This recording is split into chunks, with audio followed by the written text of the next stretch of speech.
Bismillahirrahmanirrahim. Assalamualaikum warahmatullahi wabarakatuh. Nama saya Muhammad Imran bin Rosmadi, nombor 780. InsyaAllah pada hari ini saya akan mendahului pembentangan kumpulan kami yang bertajuk Al-Hukm Syar'i fi Mumaris Ta'amal fil Marhalah Tanfiz dan juga berkaitan dengan bai'ah. Okey. Apa yang dimaksudkan dengan hukum syarak dalam gerak kerja amal dalam marhalah tanfiz ini? Okey, sebelum itu saya akan menceritakan sedikit tentang marhalah tanfiz. Marhalah tanfiz ini merupakan peringkat marhalah yang tertinggi dalam antara tiga peringkat marhalah yang telah kita belajar sebelum ini, iaitu marhalah ta'rif dan juga marhalah takwin. Okey, oleh itu apabila hendak melakukan gerak kerja dakwah dalam peringkat ini, hendaklah memenuhi syarat-syarat yang telah ditetapkan. Apa yang telah ditetapkan oleh Syekh Ali Abdul Halim, ada 4 syarat. Yang pertama, memenuhi syarat lain yang terdapat dalam marhalah takwin. Marhalah takwin ini merupakan peringkat marhalah kedua. Maka apabila untuk melayakkan seseorang itu melakukan gerak kerja marhalah tanfiz, mereka perlu melepasi semua syarat-syarat yang terdapat dalam marhalah takwin yang telah kita belajar sebelum ini. Okay, yang kedua, mempunyai kefahaman agama yang tinggi dan syariat Islam sehingga ke tahap pakar. Yang seterusnya, yang ketiga, mempunyai pengalaman dalam gerakan dakwah dan harakat Islami dan mempunyai sejarah jihad. Sejarah jihad ini seperti sejarah jihad di Palestin ke, di Syria dan sebagainya. Yang terakhir adalah berkemampuan untuk memimpin. Mampu memimpin sebuah organisasi untuk melakukan gerak kerja dakwah. Okay, sekiranya seorang pendakwah itu telah cukup syarat-syarat yang telah ditetapkan, 4 syarat telah ditetapkan tersebut, maka jatuhlah hukum wajib baginya untuk melakukan gerak kerja dakwah dalam peringkat marhalah ini, seperti mana yang disebutkan dalam firman Allah dalam surah Ali Imran ayat 187, yang diambil dalilnya untuk mewajibkan hukum dakwah dalam peringkat marhalah ini, yang bermaksud, dan ingatlah ketika Allah mengambil janji daripada orang yang telah diberi kitab, hendaklah kamu menerangkan isi kitab itu kepada manusia dan janganlah kamu menyembunyikannya. Kewajipan dalam marhalah tanfiz ini, dia tidak cukup dengan hanya mengajar dan tarbiyah sahaja, tapi dia lebih kepada untuk berkongsi pengalaman atau gerak kerja dakwah ini supaya menjadi panduan kepada generasi akan datang dan juga menjadi model untuk membimbing generasi akan datang agar dalam bidang dakwah ini mempunyai pelapis dakwah yang baik, yang bagus dan juga baik. Okey, seterusnya di dalam marhalah tanfiz ini juga, dalam melaksanakan tugas berkongsi pengalaman, tidak pernah sesekali untuk mengabaikan tanggungjawab dalam mengajar dan tarbiyah. Okey, seterusnya balaghah al-ukhra. Sesungguhnya telah ada kepada seorang pendakwah itu kelengkapan berdakwah, seperti contoh ilmu yang cukup dan praktikal dakwah dan menyertai harakat Islami dan organisasi dakwah sendiri. Okay, apabila ada benda-benda macam ni, maka dikendaki untuk membayar zakat. Apa yang dimaksudkan zakat dalam kitab ini adalah melakukan gerak kerja dakwah dalam marhalah ini. Kewajipan zakat itu disebut kerana kewajipan zakat itu seolah-olah untuk memberi dakwah kepada golongan yang memerlukan, antaranya golongan yang miskin ilmu, yang memerlukan majal dakwah dan tidak berpengalaman dalam ilmu fiqh dan dalam dunia dakwah.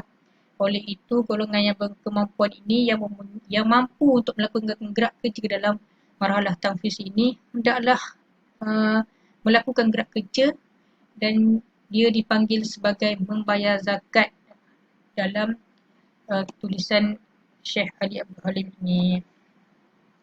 Okey, sungguhnya semua pendakwah dalam setiap marhalah dakwah perlulah bekerjasama dan berganding bahu untuk melakukan gerak kerja dakwah agar objektif dan tujuan utama gerak kerja dakwah itu tercapai. Oleh itu menjadi kewajipan bagi pendakwah untuk melakukan gerak kerja dakwah ini dalam marhalah ini. dan tidak boleh sama sekali meninggalkan ruang kosong yang menyebabkan gerak kerja dakwah ini menjadi lambat. Selain itu, bagi mereka yang berkewajipan juga adalah tidak wajar untuk mengendahkan gerak kerja dakwah ini ataupun dia melakukan gerak kerja dakwah ini secara sambil lewa. Maka hendaklah dia itu committed dalam melakukan gerak kerja ini dengan terus berkongsi pengalaman dan juga adab dakwah kepada mad'unya di dalam marhalah tanfiz. Yang penting dalam marhalah ini adalah berkongsi pengalaman dan juga berkongsi pengalaman dan juga adab-adab dakwah, akhlak-akhlak dakwah kepada mad'unya, iaitu mad'u yang ada dalam mad'u untuk marhalah tanfiz ini adalah marhalah takwin. Okey. Sanian ini al-hukm syar'i fil mumarisati amal bil nisbah lil ifrad. Okey. Hukum syarak dalam gerak kerja dakwah individu. Okey, individu dalam marhalah ini merupakan seorang yang sangat terpilih daripada golongan yang terpilih dan ahlinya terdiri daripada golongan dalam marhalah takwin sebelum ini. Setelah banyak pengalaman telah dilaluinya, setelah bekerja keras dalam melakukan gerak kerja marhalah takwin, sehingga akhirnya beliau sampai tahap yang melayakkan melakukan gerak kerja dalam marhalah tanfiz. Oleh itu, mereka ini berpindah kepada gerak kerja dalam marhalah tanfiz dan mereka ini merupakan insan-insan yang dipilih oleh Allah SWT. Antara individu yang terlibat dalam marhalah tanfiz ini, yang pertama adalah golongan mujahidin. Golongan mujahidin ini golongan yang berjihad di jalan Allah, yang ikhlas hatinya berjihad di jalan Allah SWT seperti ahli perang dan sebagainya. Yang kedua adalah golongan yang melakukan 10 rukun bai'ah. Apa yang dimaksudkan dengan bai'ah ini adalah sebuah perjanjian, dan bai'ah ini sendiri akan diterangkan dengan lebih detail oleh sahabat-sahabat saya sebentar nanti. Jadi saya serahkan pembentangan seterusnya kepada sahabat saya. Sekian, terima kasih. A'udzubillahi minasyaitonirrajim. Bismillahirrahmanirrahim. Assalamualaikum warahmatullahi wabarakatuh. Nama saya Amirul Amri Izzat bin Azhar, nombor matrik 054734. InsyaAllah pada hari ini saya akan membentangkan berkaitan dengan 3 asas yang perlu ada dalam satu organisasi. Berkaitan dengan tajuk ini merupakan tugas tambahan bagi kumpulan kami untuk memenuhi syarat dalam markah sahaja berkaitan dengan asas-asas yang perlu ada satu organisasi. Kerana tajuk kami pada asalnya terlampau pendek, maka Ustaz memberi lebihanlah kerja untuk kami untuk mendapatkan markah lebih. Iaitu berkaitan dengan 3 asas yang perlu ada dalam satu organisasi. Yang pertamanya bai'ah, keduanya al-wala, dan yang terakhirnya adalah al-bara'. Okey, kita pergi satu persatu. Baik, definisi bai'ah. Okey, bai'ah ini adalah perjanjian untuk memberi ketaatan. Orang yang berbai'at ni ialah seolah-olah ia membuat janji setia untuk menyerahkan dirinya dan urusan kaum muslimin kepada khalifah. Ia tidak akan melanggar kepada janji setianya terhadap khalifah dalam urusan tersebut. Malah ia mestilah mentaati apa yang dipertanggungjawabkan ke atasnya, sama ada ia suka ataupun ia benci. Bai'ah ni adalah janji antara calon dan juga seorang ketua, antara ahli dan juga seorang ketua dalam satu organisasi. Maksudnya dia kena taat lah. Sebab bai'ah ni kita berjanji dengan nama Allah, nama Nabi dan nama malaikat dalam mentaati peraturan-peraturan yang sedia ada dalam satu organisasi. Baiklah, menurut Ibnu Khaldun, yang bermaksud bai'ah ialah perjanjian di atas ketaatan, seperti pembai'ah memberi janji setia kepada pemimpinnya bahawa ia bersedia menerima segala tanggungjawab yang dipertanggungjawabkan ke atas dirinya, sama ada dalam keadaan cerdas ataupun tidak, yakni dalam keadaan suka ataupun tidak suka. Golongan umat Islam apabila mereka beri bai'ah kepada ketua mereka, lalu diletakkan tangan mereka di atas tangan ketua, maksudnya macam bersalaman lah. ketua mereka, ketua sebagai bukti kepada perjanjian seperti mana keadaan pembeli dan penjual. Dengan sedemikian, jadilah bai'ah bersalaman antara satu sama lain. Kat sini nak dimasukkan oleh Ibn Khaldun ni, bai'ah ni adalah perjanjian ketaatan lah antara ahli dan juga pemimpin dia. Sama ada dalam keadaan itu, ahli tu suka atau tidak suka, dia kena berbai'ah untuk menjadikan satu organisasi itu kukuh dan sempurna. Kalau tak ada bai'ah ni, akan jadi kacau bilau lah dalam satu organisasi. Kerana akan jadi ikut kepala sendiri. Maksudnya akan ada yang keras kepala nak ikut pendapat dia sendiri. Tetapi kalau ada hukum bai'ah ni, dia ada peraturan-peraturan yang perlu dia ikut. Dan perlu dia tanggungjawabkan lah. Sebab dia dah berbai'ah. Bai'ah ni adalah janji. Bila dah janji, maka kenalah tepati. Baiklah, rukun bai'ah ni sebenarnya ada 10. Tetapi bagi saya akan dipertanggungjawabkan untuk menerangkan sehingga al-jihad. Yang ni maksudnya saya akan terangkan berkaitan dengan faham, al-ikhlas, al-amal dan yang terakhir sekali al-jihad. Seterusnya, kawan-kawan saya akan menerangkannya. Baiklah, kita pergi yang pertama iaitu faham. Maksudnya, yakin bahawa fikrah kita adalah fikrah Islamiah yang bersih. Hendaklah memahami Islam sebagaimana dalam batas-batas usul isyri. Apabila seorang Muslim memahami ajaran agamanya dengan batasan kaedah-kaedah di atas, bererti ia telah mengetahui makna syiarnya. Al-Quran adalah perlembagaan kami dan Rasul adalah contoh kami. Ini berkaitan dengan rukun faham lah. Faham ni pemikiran kita ni bersih lah. Maksudnya Islamiah je lah pemikiran kita ni. Hendaklah memahami Islam sebagaimana dalam batal-batal usul isyrik. Baik, seterusnya berkaitan dengan ikhlas. Maksudnya, seorang saudara Muslim dalam setiap kata-kata, aktiviti dan perjuangannya mestilah diniatkan semata-mata untuk mencari redha Allah dan pahalanya tanpa mempertimbangkan aspek kekayaan, penampilan, pangkat, gelaran, kemajuan atau latar peribadi lah. Dengan itulah ia menjadi tentera fikrah dan akidah, bukan tentera kepentingan dan cita-cita peribadi. Maksudnya setiap perkara yang kita lakukan ni, dalam hati perlulah ada perasaan ikhlas tu. Buat ni demi Allah, Allah Subhanahu Wa Taala. Okey, katakanlah sesungguhnya solatku, ibadahku, hidup dan matiku adalah kerana Allah Tuhan semesta alam. Tidak ada sekutu baginya dan demikian itulah yang diperintahkan kepadaku. Dalam surah Al-An'am. Okey, dengan demikian fahamlah saudaraku Muslim makna slogan abadinya. Yakni Allah tujuan kami, Allah Maha Besar dan segala puji baginya. Rukun yang kedua ni berkaitan dengan ikhlas lah. Kita ni nak menjadi seorang calon yang baik dan yang sempurna, kita perlu tanam dalam diri kita ini sifat ikhlas. Ikhlas dalam melakukan segala-galanya demi Allah Subhanahu Wa Taala. Baik, seterusnya adalah berkaitan dengan amal, yakni maksudnya hasil daripada ilmu dan keikhlasan.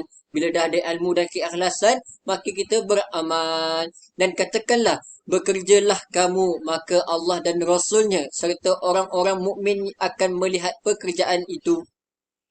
Dan kamu akan dikembalikan kepada Allah yang mengetahui yang ghaib dan yang nyata. Lalu diberitakannya kepada kamu apa yang telah kamu kerjakan. Dalam surah At-Taubah ayat yang ke-105. Adapun tingkatan amal yang dituntut dari seorang akhi, yakni seseorang lah yang tulus adalah yang pertama, membaiki diri sehingga menjadi orang yang kuat fizikalnya, baik akhlaknya, luas pengetahuannya, mampu berdikari, murni akidahnya, benar ibadahnya, mampu melawan hawa nafsu, menjaga waktu teratur, pengurusan dan bermanfaat bagi orang lain. Itu semua harus dimiliki dalam setiap orang Muslim. Maksudnya kat sini, kita ini perlulah buat satu amal itu kerana Allah. Bila dah kita buat satu amal itu kerana Allah, jangan risau. Allah mengetahui setiap perkara yang kita lakukan. Tak kira lah perkara itu nyata ataupun ghaib, Allah melihat setiap pergerakan yang kita lakukan. Maka beramallah kerana Allah. Okey, yang terakhir sekali bahagian saya iaitu berkaitan dengan jihad. Maksud jihad adalah sebuah kewajipan yang tetap hukumnya hingga hari kiamat. Ini merupakan kandungan dari apa yang disabdakan Rasulullah sallallahu alaihi wasallam. Maaf typo sikit tu. Barang siapa mati sementara ia belum pernah berperang atau berniat untuk berperang, ia mati dalam keadaan jahiliyah. Peringkat pertama jihad adalah pengingkaran dengan hati. Dari peringkat terakhirnya adalah perang di jalan Allah. Sedangkan antara keduanya terdapat jihad dengan lisan, pena ni penulisan pun boleh, macam itulah. Tangan dan kata-kata yang benar di hadapan penguasa yang zalim. Tidaklah menjadi hidup kecuali dengan jihad. Kadar ketinggian dakwah dan keluasan bentangan ufuknya adalah penentu bagi sejauh mana keagungan jihad di jalannya dan sejauh mana pula harga yang harus ditebus untuk mendukungnya. Sedangkan keagungan pahalanya diberikan kepada para mujahid dan berjihadlah kamu di jalan Allah dengan jihad yang sebenar-benarnya. Dalam surah Al-Hajj ayat yang ke-78. Dengan demikian engkau telah mengerti slogan abadimu. Jihad adalah jalan kami. Jihad ni adalah memperjuangkan agama Allah lah. Bila kita ni dah rasa jihad dalam diri kita ni tidak akan rasa takut untuk menegakkan Islam. Bila dah ada perasaan jihad ni, mati pun kita sanggup untuk Islam. Itulah yang dikatakan jihad yang sebenar-benarnya bagi seorang mukmin. Baiklah, sekian daripada saya. Assalamualaikum warahmatullahi wabarakatuh. Bismillahirrahmanirrahim. Assalamualaikum warahmatullahi wabarakatuh.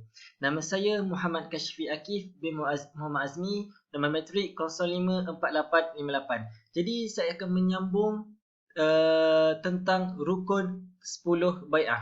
Jadi yang seterusnya adalah tadiyah. Apakah yang dimaksudkan dengan tadiyah ni adalah adalah pengorbanan sama ada jiwa, harta, waktu, kehidupan dan segala sesuatu yang dipunyai oleh seseorang itu untuk meraih tujuan. Jadi tiada perjuangan di atas muka bumi ini melainkan disertai dengan pengorbanan yang tulus. Oleh itu janganlah kita menyempitkan lagi pengorbanan kita kerana ia memiliki balasan yang agung dan pahala yang indah di akhirat kelak. Oleh itu ingin saya kaitkan dengan isu yang hangat pada masa ini iaitu PKP lockdown disebabkan wabak COVID-19 ini. Jadi di sini kita dapat lihat bagaimana pengorbanan barisan hadapan kita iaitu frontliner dari segi tenaga mereka, masa mereka dengan keluarga dan beberapa aspek yang lain demi kesejahteraan dan keamanan negara kita. Oleh itu firman Allah Subhanahu Wa Taala dalam surah At-Taubah ayat ke-111 iaitu innallaha ashtara minal mu'minina anfusahum wa amwalahum, yang bermaksud sesungguhnya Allah telah membeli dari orang-orang yang beriman diri dan harta mereka. Selain itu Allah juga berfirman dalam surah yang sama iaitu surah At-Taubah ayat yang ke-24 yang berbunyi Qul in kana aba'ukum wa abna'ukum wa ikhwanukum wa azwajukum wa ashiratukum wa amwalun taraftumuha wa tijaratun takhshawna kasadaha wa masakin tardawnaha ahabba ilaikum minallahi wa rasulihi wa jihadin fi sabilihi fatarabbasu hatta ya'tiyallahu bi amrih wallahu la yahdil qaumal fasikin. Yang bermaksud, katakanlah jika bapa-bapa, anak-anak, saudara-saudara, isteri-isteri, kaum keluargamu, harta kekayaan yang kamu usahakan, perniagaan yang kamu khawatir kerugiannya dan rumah-rumah tempat tinggal adalah lebih kamu cintai daripada Allah dan Rasulnya dan dari berjihad di jalannya, maka tunggulah sampai Allah mendatangkan keputusannya, yakni dan Allah tidak memberi petunjuk kepada orang-orang yang fasik. Jadi seterusnya adalah taat. Taat ini bermaksud menjalankan perintah dan merealisasikannya dengan serta-merta, baik dalam keadaan sulit maupun mudah, saat bersemangat maupun malas. Oleh itu di sini juga saya ingin kaitkan dengan ketaatan rakyat terhadap pemimpin seperti akur perintah kerajaan supaya sentiasa berada di rumah atau lebih dikenali dengan slogan stay at home. Jadi menyentuh juga mengenai ketaatan ini terdapat juga dalam rukun negara yang kedua iaitu kesetiaan kepada raja dan negara. Oleh itu Allah berfirman dalam surah An-Nisa ayat ke-59 iaitu yang berbunyi Ya ayyuhalladzina amanu ati'ullaha wa ati'ur rasul wa ulul amri minkum. Yang bermaksud, wahai orang-orang yang beriman, taatilah Allah dan taatilah Rasul dan para pemimpin di kalangan kamu. Jadi berdasarkan ayat ini, seruan ketaatan kepada pemimpin ini adalah selepas ketaatan kepada Allah dan Rasulnya. Hal ini bermakna ketaatan ini sangat penting untuk menjamin kesejahteraan hidup masyarakat dan negara agar menjadi negara yang baik dan mendapat keampunan Allah Subhanahu Wa Taala. Jadi seterusnya iaitu sabat atau dikenali sebagai tabah. Tabah ini bermakna seseorang itu terus-menerus bekerja dan berjihad untuk mencapai matlamat walau sejauh mana pun tempoh yang ditempuh dan memakan masa bertahun-tahun lamanya sehingga dia bertemu dengan Allah Subhanahu Wa Taala. Dia akan memperolehi dua kejayaan, sama ada dia mencapai matlamatnya atau dia mencapai syahid di akhir nanti. Jadi di antara orang yang beriman itu ada yang bersikap benar menunaikan apa yang telah dijanjikannya kepada Allah Subhanahu Wa Taala untuk berjuang membela Islam. Maka di antara mereka yang telah selesai menjalankan janjinya itu lalu gugur syahid, dan di antaranya ada yang menunggu giliran dan mereka pula tidak mengubah apa yang mereka janjikan itu sedikit pun. Surah Al-Ahzab ayat 23. Jadi bagi kita, masa ni adalah salah satu penyelesaian masalah. Jalan ini memang jauh, apatah lagi apabila ia terpaksa melalui pelbagai peringkat dan pelbagai rintangan. Namun demikian ini sahaja jalan yang mampu membawa kita kepada destinasi kita. Ditambah pula dengan ganjaran dan pahalanya yang besar. Ini kerana kesemua 6 wasilah atau wahana kita memerlukan kita membuat persediaan yang rapi, menunggu masa yang sesuai dan merancang pelaksanaan yang teliti. Oleh itu, semua ini bergantung kepada masa. Mereka bertanya secara mengejek, bila berlakunya? Katakanlah, dipercayai akan berlaku tidak lama lagi. Surah Al-Isra ayat ke-51. Seterusnya adalah tajarrud yang bermaksud jati diri. Apakah yang dimaksudkan dengan jati diri ini? Jati diri ini adalah memberi tumpuan sepenuhnya kepada fikrah atau gagasan kita dan mengetepikan semua prinsip dan tokoh lain selain daripada gagasan, kerana gagasan kita adalah yang paling mulia, iaitu paling lengkap dan paling tinggi. Seperti mana firman Allah Subhanahu Wa Taala dalam surah Al-Baqarah yang bermaksud, katakanlah wahai orang-orang beriman, agama Islam ini yang kami telah sebati dengannya ialah celupan Allah yang mencorakkan seluruh kehidupan kami dengan corak Islam. Dan siapakah yang lebih baik celupannya daripada Allah Subhanahu Wa Taala?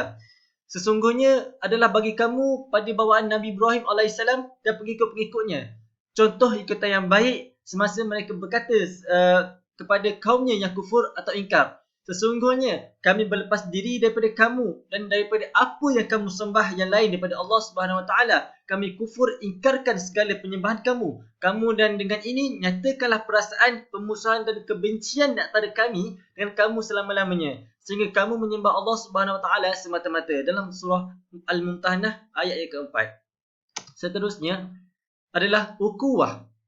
Apa yang dimaksudkan dengan ukhuwah ini adalah persaudaraan. Persaudaraan itu ialah hati-hati dan roh-roh dihubungkan dengan ikatan akidah. Akidah adalah hubungan yang paling ampuh dan berharga. Persaudaraan ini adalah saudara iman berpecahan daripada saudara kufur. Kekuatan yang pertama ialah kekuatan dari segi perpaduan. Jadi perpaduan ini tidak akan wujud tanpa kasih sayang, iaitu mahabbah. Rasa kasih sayang yang paling rendah ialah berlapang dada, bersikap terbuka, dan yang paling tinggi ialah mengutamakan orang lain, yang ini dikatakan sebagai ithar.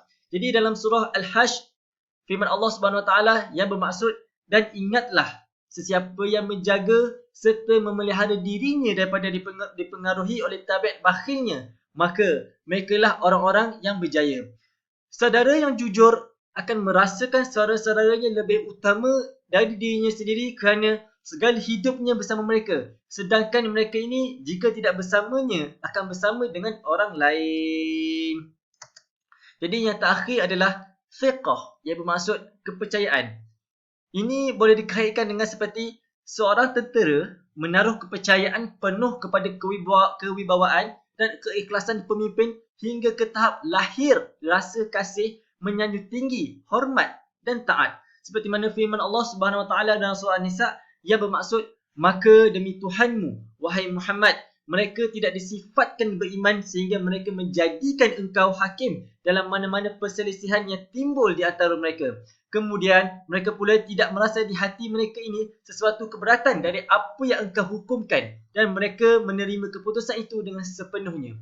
Jadi pimpinan ini adalah sebahagian daripada dakwah. Dakwah pula tidak akan wujud tanpa adanya pimpinan.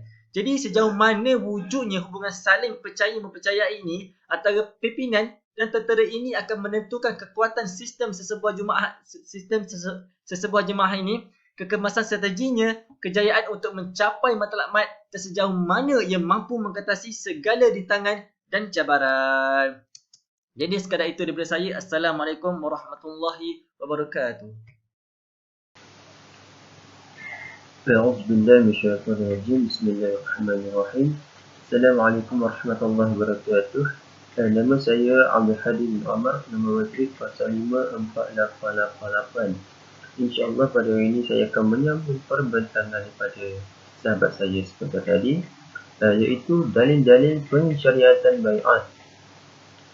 Seperti mana firman Allah SWT, أعوذ بالله من الشيطان الرجيم بسم الله الرحمن الرحيم إن الذين يبايعونك إنما يبايعون الله يد الله فوق أيديهم فمن نكث فإنما ينكث على نفسه ومن أوفى بما عاهد عليه الله فسيؤتيه أجرا عظيما صدق الله العظيم.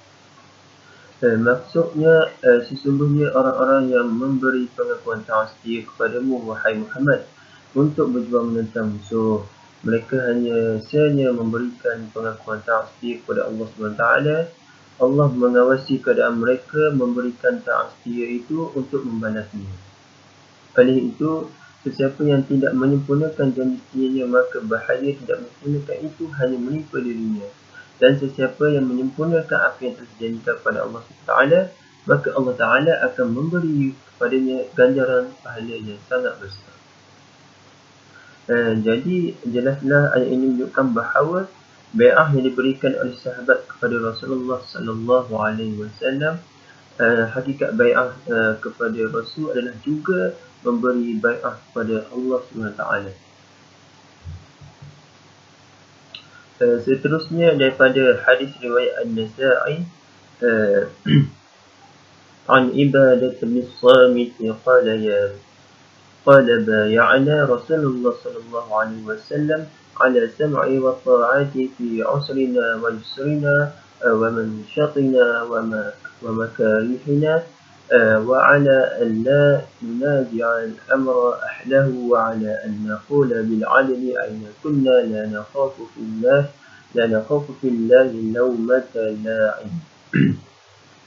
Dari Ubaidah bin Samit telah berkata, kami telah memberi bai'ah kepada Rasulullah SAW untuk dengar dan taat dalam keadaan kami susah, kami senang, kami cergas, kami lemah dan kami tidak mempertikai urusan yang diberikan kepada ahlinya juga. Dan kami berkata dengan saksama bahawa di mana sahaja kami berada demi agama Allah SWT, kami tidak takut terhadap celaan orang-orang yang mencela. Seterusnya, hukuman melanggar bai'ah.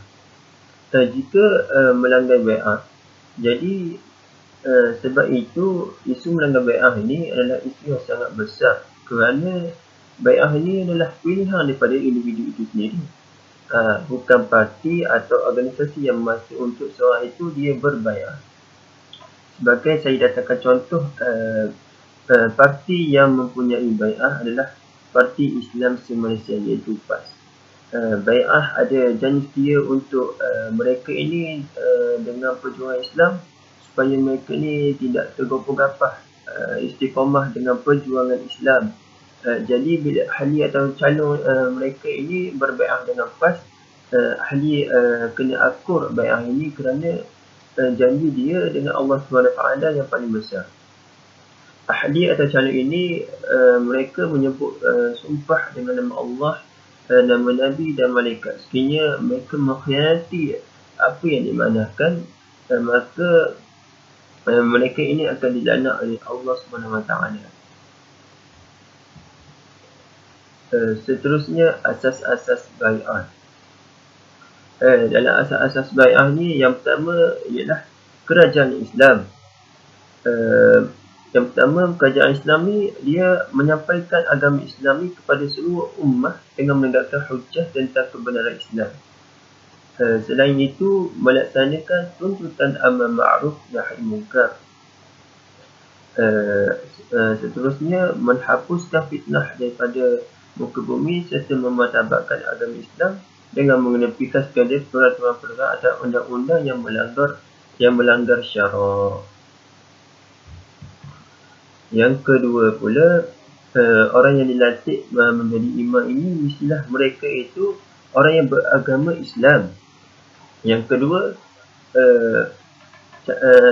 ciri-ciri untuk dilantik menjadi imam ni atau pemimpin ni adalah juga perlulah mereka ni berilmu kerana untuk membezakan mana hak dan mana yang batil. Yang ketiga, perlu adil. Adil ni mana tahu perlu meletakkan pada tempat dia. Seterusnya pula mempunyai jiwa dan jasad yang sempurna dan sejahtera. Sihat tubuh badan lah mana kata. Lepas tu pula berpengalaman dalam politik, peperangan dan pengurusan. Sebagai seorang pemimpin ni beliau mestilah mempunyai pengalaman dalam politik, dalam peperangan dan pengurusan. Barulah bila mana kita menjadi pemimpin dan mentadbir sebuah negara ini, kita dapat mengaturnya dengan baik. Seterusnya iaitu lelaki. Mestilah orang yang untuk menjadi syarat untuk menjadi pemimpin ini adalah lelaki lah. Akhir sekali iaitu bangsa Quraisy. Sebagaimana yang diperselisihkan ini pada zaman dahulu, tapi sekarang ni kita punya fokus pada secara umum saja. Jadi itu saja daripada saya. Terima kasih. Assalamualaikum warahmatullahi wabarakatuh. Bismillahirrahmanirrahim. Assalamualaikum warahmatullahi wabarakatuh. Nama saya Muhammad Alif Haikal bin Muhammad Izam. Nombor metrik 054735. Okey, seterusnya saya akan membentangkan tentang al-wala' dan al-bara'. Apakah yang dimaksudkan dengan al-wala'? Perkataan wala' boleh didefinisikan sebagai pertolongan, kecintaan, penghormatan, penghargaan dan tetap setia bersama orang-orang yang dicintai. Sifat wala' akan membuahkan hasil yang berbentuk perlindungan, ketaatan, kasih dan sayang, bersedia untuk berkorban, mengikut pertolongan dan sedia berkorban. Dalam bahasa yang mudah, wala' bermaksud mendekatkan diri kepada seseorang dengan menampakkan kecintaan serta kasih sayang kepada mereka melalui perkataan, perbuatan maupun niat. Seterusnya, apakah yang dimaksudkan dengan al-bara'? Perkataan bara' bermaksud lepas atau bebas, menjauh atau peringatan. Menurut istilah, perkataan bara' bermaksud menjauhi, berlepas diri atau bermusuh setelah diberikan hujah dan peringatan. Okay, seterusnya tentang aplikasi wala' dan bara' dalam Islam. Islam telah menggariskan panduan dan melaksanakan wala' dan bara'. Yang pertama, orang yang wajib dicintai, iaitu kepada orang yang beriman kepada Allah dan Rasul yang bersungguh-sungguh mengamalkan dan memperjuangkan syariat dan cara hidup Islam dengan sepenuh hati dan ikhlas kerana Allah Subhanahu Wa Taala. Yang kedua, orang yang dicintai dari satu sudut dan dibenci dari satu sudut yang lain, iaitu kepada Muslim yang mencampurkan perbuatan taat dan juga maksiat di dalam hidupnya. Orang seperti ini harus diberikan wala' sesuai dengan kadarnya dan dibenci serta bara' sesuai dengan kadar perbuatan buruknya. Yang ketiga, orang yang wajib dibenci, iaitu kepada orang yang mengingkari Allah, Rasul, malaikat, kitab, hari kiamat dan juga ketentuan qada dan qadar Allah Subhanahu Wa Taala. Orang seperti ini tidak layak diberikan wala' walau sedikit pun. Secara mudahnya, orang kafir dan munafik tidak layak menerima wala' daripada orang yang beriman. Seterusnya tentang wala' dan bara' adalah tuntutan. Firman Allah Subhanahu Wa Taala dalam surah Al-Baqarah ayat ke-256, A'udzubillahi minasyaitonirrajim. Faman yakfur bit-taghuti wa yu'min billahi faqad istamsaka bil urwati wusqa la infisama laha. yang bermaksud oleh itu sesiapa yang tidak percayakan tagut dan ia pula beriman kepada Allah, maka sesungguhnya ia telah berpegang kepada simpulan, yakni tali agama yang teguh yang tidak akan putus. Ayat ini menerangkan syarat sebelum beriman mestilah barak daripada tagut terlebih dahulu. Syekh Ibn Taymiyah mengatakan tiada kesenangan yang lebih sempurna bagi hati selain daripada mahabbatullah. Dan mahabbatullah tidak mungkin tercapai kecuali dengan berpaling daripada segala sesuatu yang dicintai selain Allah. Di antara tuntutan wala' dan bara' yang terkandung di dalam kalimah tauhid adalah yang pertama memberikan wala' kepada syariat Allah, yang kedua menerapkan bara' terhadap hukum jahiliyah, yang ketiga menerapkan bara' terhadap setiap agama selain Islam, dan yang keempat nafi dan isbat. Okay, dan yang terakhir kesimpulan. Kesimpulannya, peringkat dakwah marhalah tanfiz ini adalah merupakan peringkat dakwah yang paling tinggi dalam marhalah dakwah. Oleh itu, seseorang yang dapat mencapai tahap ini adalah seseorang insan yang sangat terpilih daripada yang terpilih. Mereka telah sampai tahap ini hendaklah melaksanakan tugas dakwah dalam marhalah ini sebaik mungkin kerana hukumnya adalah wajib. Setiap organisasi memerlukan 3 asas utama dalam mengukuhkannya, iaitu yang pertama bai'ah, al-wala' dan al-bara'. 3 asas ini menjadi tulang belakang dalam setiap organisasi. Bai'ah ialah perjanjian untuk memberikan ketaatan. Orang yang berbai'ah ialah seolah-olah ia membuat janji setia untuk menyerahkan dirinya dan urusan kaum muslimin kepada khalifah. Al-wala' adalah pertolongan, kecintaan, penghormatan, penghargaan dan tetap setia bersama orang-orang yang dicintai. Dan al-bara' pula adalah menjauhi, berlepas diri atau bermusuh setelah diberikan hujah dan peringatan. Oleh itu, sekiranya kita ingin menubuhkan sesebuah organisasi, kita hendaklah memastikan 3 asas tersebut ada dalam organisasi kita agar menjadikan satu organisasi yang berjaya. Sekian saja daripada saya. Sekian, terima kasih. Assalamualaikum warahmatullahi wabarakatuh.